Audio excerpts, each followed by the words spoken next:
কারণ আমার পেশাগত জীবন শুরু হয়েছিল সাংবাদিকতা দিয়ে।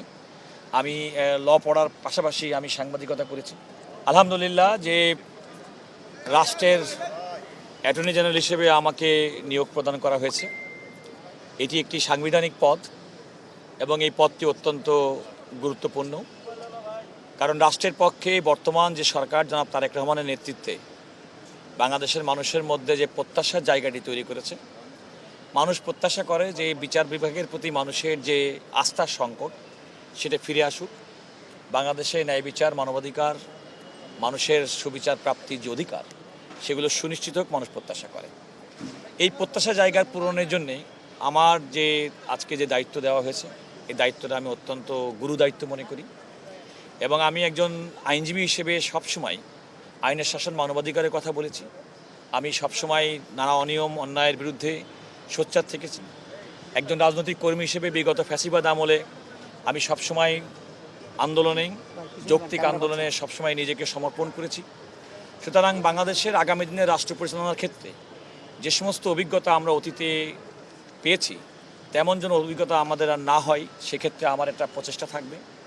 আমি মনে করি যে বাংলাদেশ সঠিক পথে, তার সঠিক পথে চলবে এবং রাষ্ট্রের পক্ষে আইনি সহায়তা দেওয়ার জন্যে আমার নিজের ব্যক্তিগত জীবনে যেভাবে আমার নিজেকে গড়ে তুলেছি, সততা, মানবিক মূল্যবোধ এবং পেশাদারিত্বের উপর ভিত্তি করে, তার সম্পূর্ণটা আমি চেষ্টা করব যে মানুষের কল্যাণে কাজ করার জন্যে। এর একটি বিষয় আপনাদেরকে বলে রাখি যে বাংলাদেশের মানুষের বিচার ব্যবস্থার প্রতি একটা নেতিবাচক ধারণা আছে। এটার মূল কারণ হচ্ছে অতীতে আমরা দেখেছি বিচার ব্যবস্থাকে এবং বিচার বিভাগকে নানাভাবে রাজনৈতিকভাবে ব্যবহার করা হয়েছে। আমি প্রত্যাশা করি জুলাই গণ আন্দোলনের পরে নতুন বাংলাদেশের যে স্বপ্ন, সেই স্বপ্ন বিচার বিভাগ অত্যন্ত স্বাধীনভাবে কাজ করবে এবং রাষ্ট্রের পক্ষে, রাষ্ট্রের জন্য ন্যায়কর এবং রাষ্ট্রের স্বার্থের পক্ষে যাই এমন বিষয়ে সবসময় স্বার্থ দেখা হবে এবং আমি মনে করি যে সেই ক্ষেত্রে মানুষ আমাদের প্রতি যে আস্থা, সে আস্থা রাখবেন। বাংলাদেশের বিচারাঙ্গনের অনেকগুলো সমস্যা এবং সেগুলো সবগুলো হয়তো আমাদের ক্ষমতার মধ্যে নেই, তবে রাষ্ট্র, আমাদের বিচারাঙ্গনের অভিভাবক মাননীয় প্রধান বিচারপতি সহ বিচারপতিগণ, আইনজীবী, রাষ্ট্রের পক্ষে অ্যাটর্নি জেনারেল অফিস কিংবা সরকারি আইন কর্মকর্তা এবং প্রাইভেট যে সমস্ত লয়ার আছে, পাশাপাশি বিচারপ্রার্থী মানুষ, তাদের সবার সম্মিলিত প্রচেষ্টার মাধ্যমে আগামীর স্বপ্নের যে বাংলাদেশ আমরা দেখি সেটা বিনির্মাণে আমরা সবাই ঐক্যবদ্ধভাবে কাজ করতে পারবো বলে মনে করি। আমি সাংবাদিক বন্ধুদের কাছে বিশেষভাবে সহযোগিতা চাই, কারণ আমার পেশাগত জীবন শুরু হয়েছিল সাংবাদিকতা দিয়ে। আমি ল পড়ার পাশাপাশি আমি সাংবাদিকতা করেছি।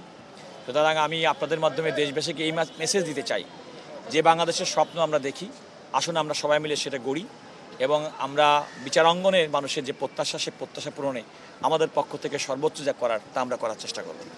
আপনার কাছে একটা প্রশ্ন, আপনি দীর্ঘদিন ধরে আইন পেশায় আছেন, এখন সরকারের প্রধান আইন কর্মকর্তা, আপনি ঠিক অন্যদিকে আপনার অবস্থান হবে, সেই হিসেবে আপনি মনে করছেন আপনি এই দায়িত্বটা কতটা সফলভাবে পালন করতে পারবেন? আপনার প্রথম কথা হচ্ছে যে খেয়াল রাখতে হবে যে অ্যাটর্নি জেনারেল কিন্তু রাষ্ট্রের পক্ষের অ্যাটর্নি জেনারেল এবং রাষ্ট্রের পক্ষে, রাষ্ট্রের স্বার্থের পক্ষে কাজ করাটাই হচ্ছে অন্যতম প্রধান কাজ।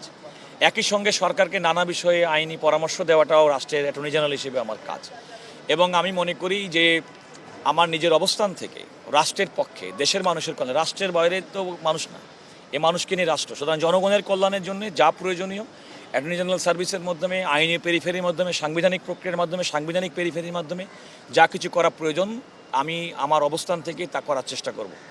বিচার ব্যবস্থা ভেঙে পড়েছে, এই কথাটা দীর্ঘদিন আমরা যখন বিএনপি বিরোধী দলে ছিল তখন আমরা শুনেছি। তো এখন এই যে ভেঙে পড়া বিচার ব্যবস্থা, সেটাকে আপনাদের মেরামত করতে বা আবার পুনরুদ্ধার করতে চ্যালেঞ্জগুলো আসলে কি? দেখুন, শুধুমাত্র মানে সরকারের পক্ষে সম্ভব না, এটা আমি বলেছি, আগেই বলেছি, দেখেন আমাদের সম্মিলিত প্রচেষ্টা লাগবে। আমাদের যে কোনো দীর্ঘদিন ফ্যাসিবাদ বিরোধী আন্দোলন এবং ফ্যাসিবাদ যে কায়েম হয়েছে সেক্ষেত্রে তো আমাদের বিচারাঙ্গনের ভূমিকা যে ছিল না, এই কথা বলার তো কোনো সুযোগ নেই। তো সুতরাং আমাদের এমন একটা বন্দোবস্ত তৈরি করতে হবে যে বন্দোবস্তের মাধ্যমে আমরা বাংলাদেশকে এগিয়ে নিয়ে যাব। কোনো ফ্যাসিবাদ কায়েম হবে না, মানুষের মৌলিক অধিকার, মানবাধিকার, আইনের শাসন সুপ্রতিষ্ঠিত থাকবে, মানুষ ন্যায় বিচারে। চ্যালেঞ্জটা হচ্ছে বিচার বিভাগের প্রতি মানুষের যে অনাস্থা কিংবা আস্থার সংকট, সেটা ফিরিয়ে এনে বিচার বিভাগের কাছে মানুষ এই মর্মে আস্থা স্থাপন করতে হবে যে তার ন্যায় বিচার পাওয়ার ক্ষেত্রে সর্বোচ্চ এবং একমাত্র শেষ আশ্রয়স্থলটি হচ্ছে দেশের বিচারাঙ্গন এবং সেই বিচারাঙ্গনের প্রতি মানুষ আস্থা ফিরে পেয়েছে।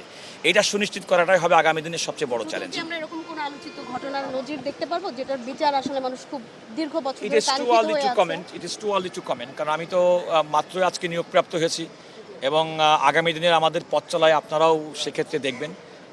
আমি প্রত্যাশা করি যে এককভাবে তো কোনো ব্যক্তির পক্ষে মানুষের প্রত্যাশা পূরণ করা সম্ভব নয়।